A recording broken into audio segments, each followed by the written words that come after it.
Good morning, everyone. My name is Christian Ray Alvarez from Section Lima 1.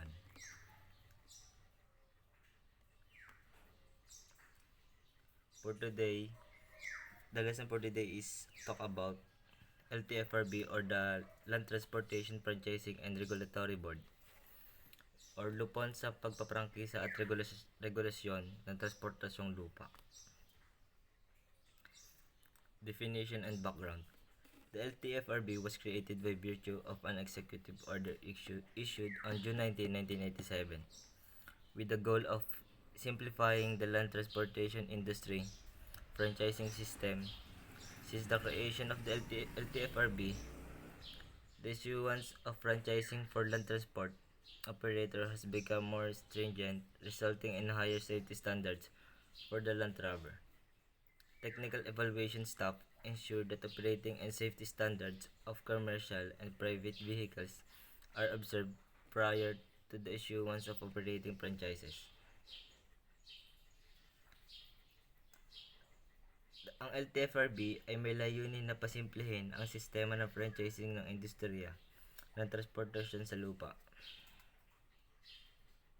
Tinitiyak ng mga kawani ng technical na pagsusuri na ang mga pamantayan sa pagpapatakbo at kaligtasan ng mga komersyal at pribadong sasakyan ay sinusunod bago ang pag-issue ng operating franchise.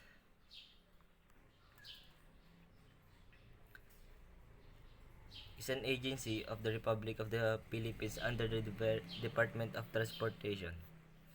The Ltfrb established on June 19, 1987 during the former President Corazon Aquino's administration. Is responsible for promulgating, administering, enforcing, and monitoring compliance of police policies, laws, and regulation of public land transportation services. The agency is in charge of granting franchises or accreditations and regulating public vehicles, such as charge of granting franchises or accreditations and regulating public vehicles such as public utility buses, minibuses, public utility jeepneys, utility vehicle,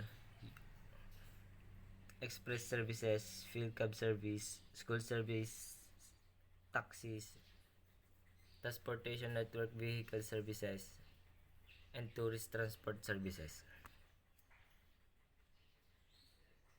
Historical background.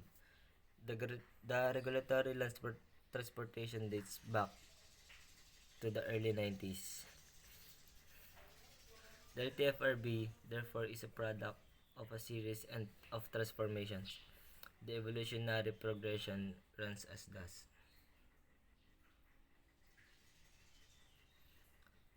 Cost-wise rate commission, supervising railway expert, Board of Public Utility Commissioners, Public Utilities Commission, Public Service Commission, Specialized Regulatory Boards, Board of Transportation, Land Transportation Commission, Land Transportation Franchising and Regulatory Board.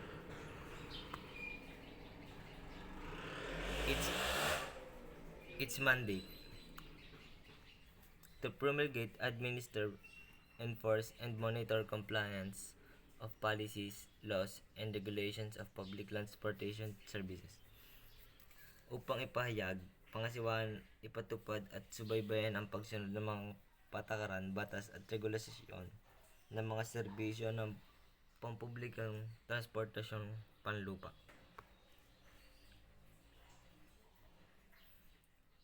Ltfrb functions. Powers and functions of the Land Transportation Franchising and Regulatory Board. The board shall have the following powers and functions. There are 13 functions in this. 1. To prescribe and regulate routes of service, economically viable capacities and zones or areas of operation of public land transportation services provided by motorized vehicles in accordance with the public land transportation development plans and programs approved by the Department of Transportation and Communications. Upang magreseta at mag-regulate ng mga ruta ng serbisyo, mga kapasidad na mabubuhay sa ekonomiya at sa mga lugar na pagpapatakbo ng mga serbisyong pampublikong transportasyon sa lupa na ibinibigay ng mga demotor na sasakyan alinsunod sa mga plano at programa ng pagpapaunlad ng pampublikong transportasyon sa lupa. Number 2. To issue, amend, revise, suspend, or cancel certificates of public convenience or permits authorizing the operation of public land transportation services provided by motorized vehicles and to prescribe the appropriate terms and conditions therefore.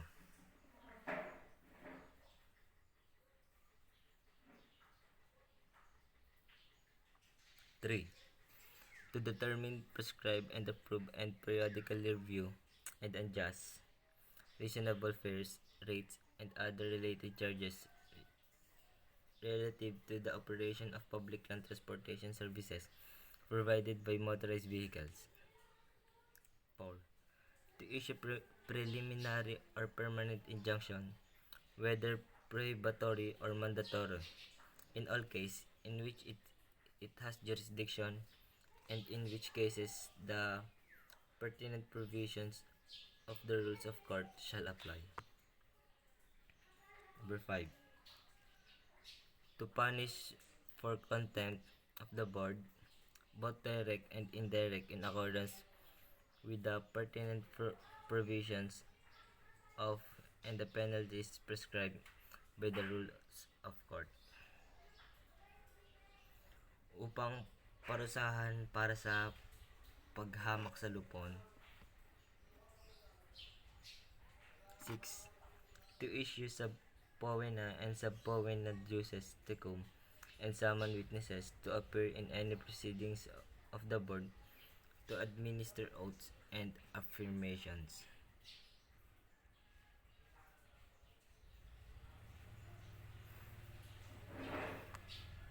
7.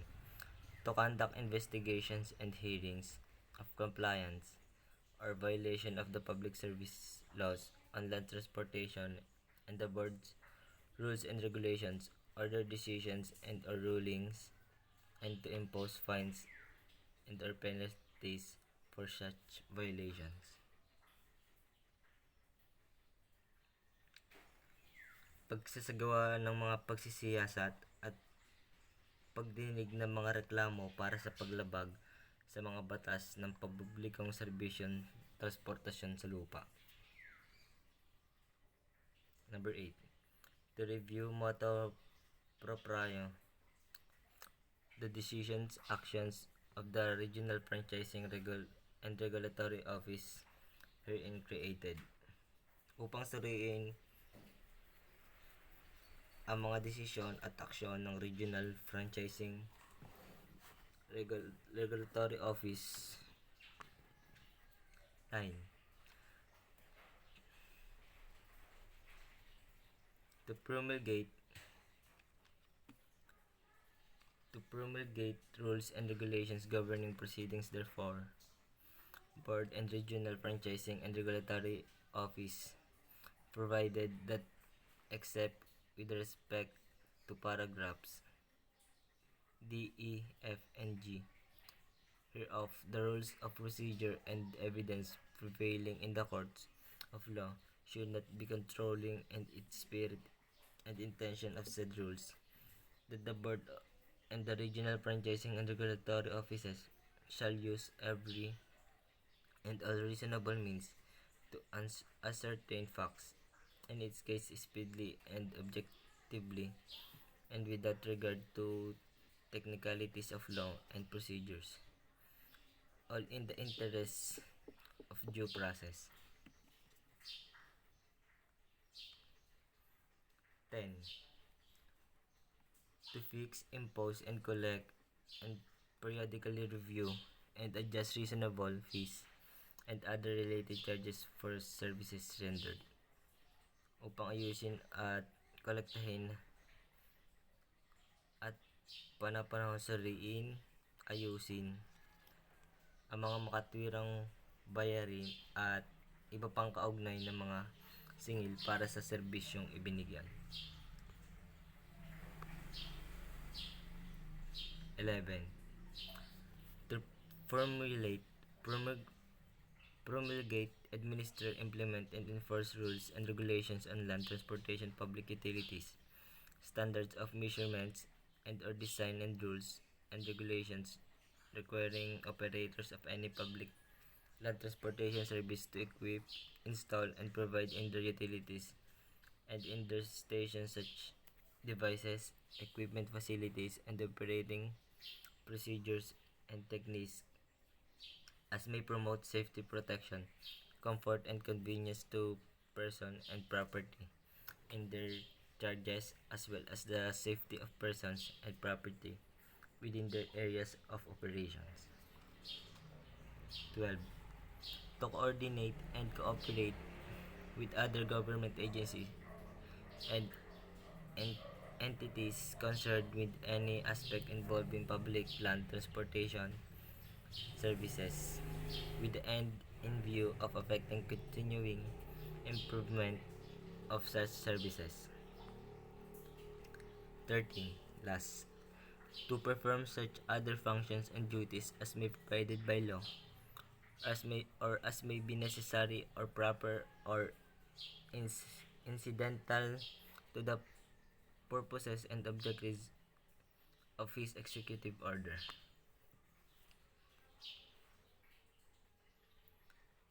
Land Transportation Act of 2017.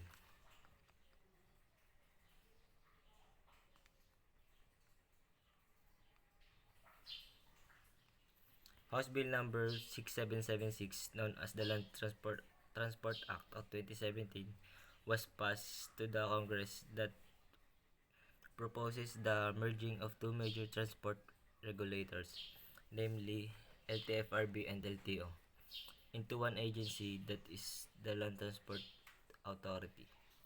The former was created through EO.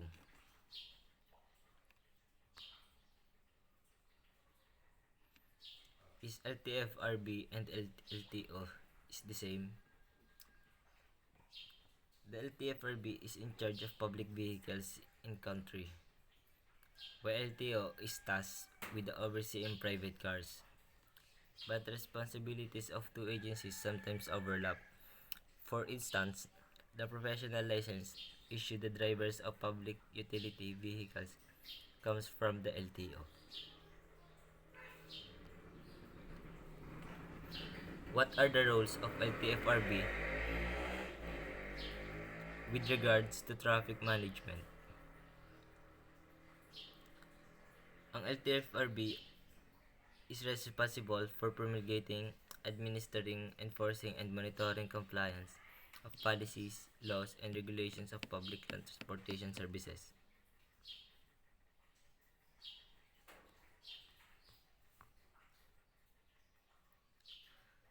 Sectoral and attached agencies of LTFRB. The Land Transportation Office, or LTO. The LTO promotes the safety and comfort of the traveling public with respect to motor vehicles. The LTO is also tasked with collecting various fees from the registration of motorcycle vehicles, the issuance of license to qualified motor vehicle drivers, the collection of fines and penalties for motor vehicle related infractions, and the issuance of motor vehicle license plates.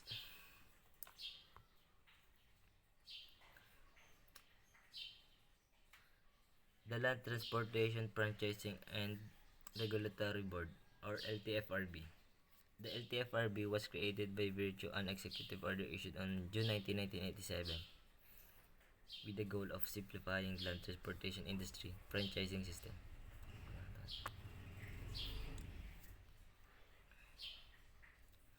The Philippine Coast Guard, or PCG. The PCG is an armed and uniformed service primarily tasked with enforcing all applicable laws within the Philippine water, conducting maritime security operations, safeguarding of life and property at sea, and protecting the marine environment and resources. Office for Transportation Security or OTS. The Office for Transportation Security is the single authority responsible for the security of the transportation systems of the country, including but not limited to the following: civil aviation, sea transport and maritime infrastructure, land transportation, rail system, and infrastructure. It was created by virtue of Executive Order number 277 in response to the international mandate calling for a single authority for all models of international transportation security in the Philippines. EO 311 was issued on April 26, 2004.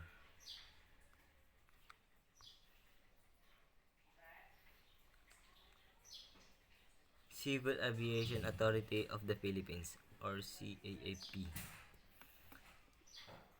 is responsible for implementing policies on civil aviation in order to ensure safe, economical, and efficient air travel as an independent regulatory body with quasi-judicial and quasi-legislative powers. The CAAP is mandated to set comprehensive, clear, and impartial rules and regulations for the Philippines aviation industry. Manila International Airport Authority or MIA.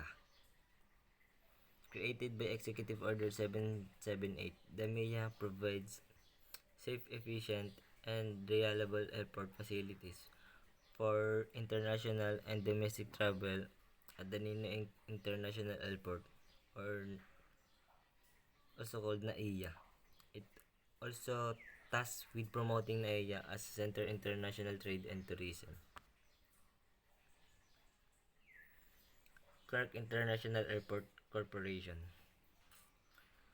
The Clark International Airport Corporation fully commits to provide quality management of airport infrastructure and services in order to realize our vision to be premier world-class airport of the Philippines by 2020, the secondary airport of choice by 2017, and the competitive aviation services center in the Asia Pacific region by 2015.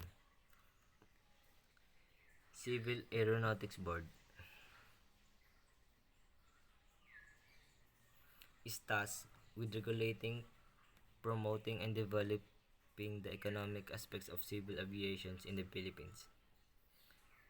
The Civil Aeronautic Board regulates the lease, purchase, and sales of aircraft, along with overseeing consolidations and mergers of domestic air carriers. Mactan Cebu International Airport Authority is in charge of operating and maintaining the Mactan International Airport, which is currently the premier gateway to the Central Visayas. The Mactan Cebu International Airport Authority provides airport safety and security and also implements airport rules and regulations.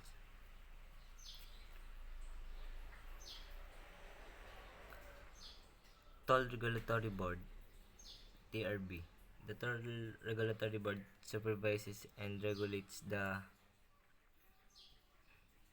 construction, operation, and maintenance of toll facilities and is also responsible for the collection of toll fees. It was created by virtue Presidential Decree number 1112, aka the Toll Operation Decree. Office of Transport Cooperatives or OTC. The OTC was created in 1963 by virtue of Executive Order 898 and was originally known as the Committee on Transport Cooperatives.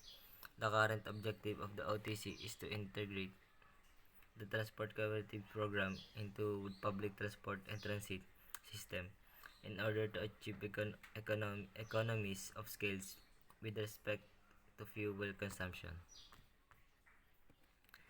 The PNR was created via legislation on June 1964 in order to provide nationwide railway transportation system. PNR or Philippine National Railways. The LRTA was created by via Executive Order 603 on July 12, 1980 in order to oversee the construction and operation of the light rail transit project extended from Baclaran in Pasay City to Monumento in Caloocan. Since then, LRTA's mandate has expanded to encompass other light rail projects in Metro Manila.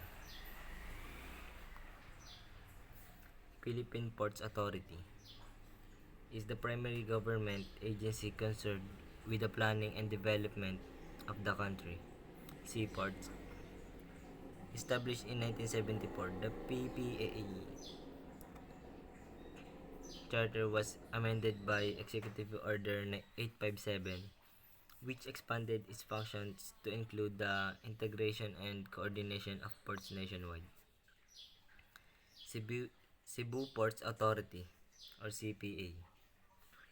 Cebu Ports Authority was created through the enactment of Republic Act Number 7621 signed on June 26, 1992. The CPA's mandate is to administer all ports located in Cebu province, thus effectively separating these ports from the Philippine Ports Authority. The CPA began operations and officially took over all Cebu ports on January 1, 1996.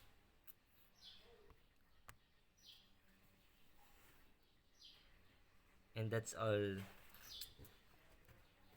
Thank you.